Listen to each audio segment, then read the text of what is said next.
Normally, when I'm brutally honest, I'm talking from the perspective of a slot car player and a slot car collector. But this time, I'm talking about it in terms of a businessman. What do you hope to accomplish by only calling the most hardcore slot cars hobby grade?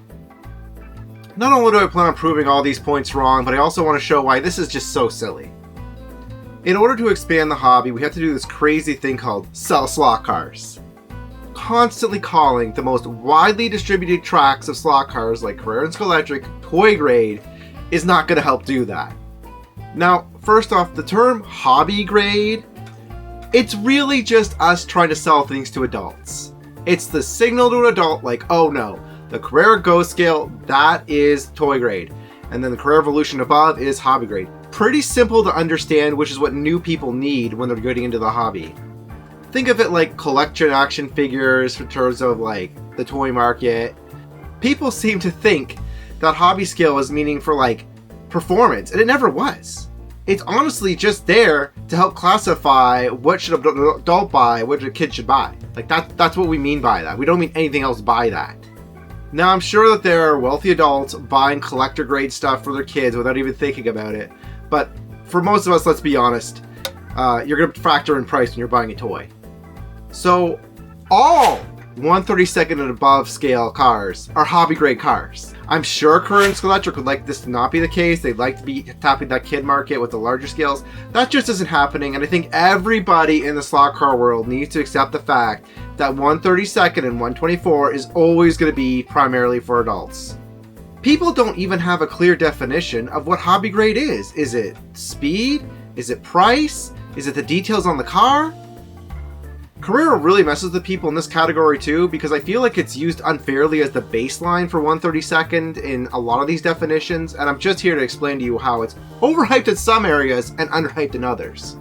So in terms of price, Carrera is considered a bargain, especially in the 132 area.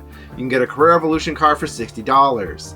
What people who don't like, when you're inside the slot car bubble, that seems cheap. When you're outside of it, why would I as a parent want to get a $60 slot car when I could get a Carrera Go for $35? Makes no sense.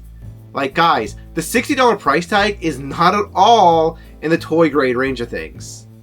Now, in terms of car details, this is where Scalextric and Carrera really shine. Because they don't care about their speed as much, they can put in details like figures as drivers. They can add deeper ridges to the car to make them more detailed.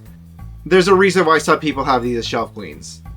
Now, I also want to talk about how Carrera is overrated and underrated in two areas. First off, in terms of durability, Carrera 132 can break. Like, there's this huge thing where Carrera doesn't break their Invincible, their tanks. Well, yeah, I've had a Lamborghini explode on me that was a Carrera Digital. It was only going 70% speed around a bank turn. Someone stopped the bank turn, the car went into it, and the front end exploded, and I had to super glue it all together. Carrera cars can still take damage at high speeds. And speaking of speeds, I want to talk about that next, where people call Carrera cars slow. They're like, oh, they're slow, they're too heavy. So Carrera cars around my track, and my track people love my slot car track. People are like, oh, Sunday slot cars, your slot car track is like so big, I wish I had that kind of room. My slot car track is only 44 running feet, but a stock Carrera car with Paul Gauge tires, so like aftermarket tires, will do my track in about 4 to 5 seconds a lap. So when you're talking about going to like a professional slot car, like the competitive slot car, you're only looking at getting a second or two off that time. Now, when I was in high school, I used to go to a bowling league, like I was in a bowling league, and 99% of the people who were in that league were just using this Alley's bowling balls. Like, we weren't buying our own bowling balls. When I paint Warhammer figures, I'm just using brushes on Amazon. I'm just using the stock brushes I can find on Amazon for super cheap. I'm not using expensive Sable brushes. And likewise, a lot of people who are into slot cars are never going to get the tuning slot cars. They are going to stick to ready to run. That's perfectly fine with me if you want to have the customization and everything, but I just find it ridiculous that you are in a niche and you're going to try to niche a niche. It's already small. Like, do you really think you're above people who just want to race casually? Do you think you should be on a higher class? I don't think so. Some people might want to start like classifying, adding some more categories to hobby grade. So for example, saying there's like an intro grade, a medium grade, and then you have the competitive class. And I'm going to tell you why that's stupid too. So AFX exists, and AFX, in my opinion, hits a couple of the toy grade requirements.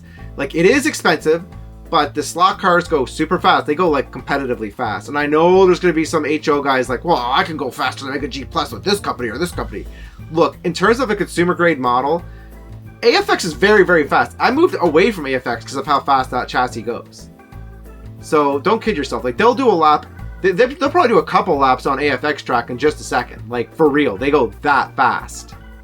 So we can't really consider like speed as the category either, because like I said, you can just pick up some AFX, and I'm not afraid of them breaking on the table either. Like, those things, when they fly off the track, I'm pretty confident they'll be all right when they hit the ground. They're so light, so much lighter than other slot cars. And you know what else? AFX cars also hit a requirement for the detail. There's quite a lot of detail on them considering the scale.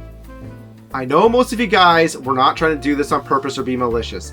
You just wanted to categorize things, you know, have some fun, but just telling people the hardcore slot cars where you can't even like get like the different track. Like, you're gonna say, oh, Carrera slot cars are toy grade, but the Carrera track's hobby grade. It's not gonna fly. You're just making things way too complicated. Like, you're making things even complicated for me, and I sell slot cars. Yeah, let's just cool it a little bit. You know, try to expand it. If you want to say something like a Revo slot is a competitive slot car, I have no problem with that. Like, if you're gonna say competitive class, like Slotits or competitive class, whatever, but just keep the whole toy grade thing separate. The only toy grade tracks, in my opinion, are Carrera Go and Carrera First and Micro Scalextric. That's it. You're talking about HO, you're talking about 132 and up, those are hobby grade. All right. Talk to you guys later. Bye-bye.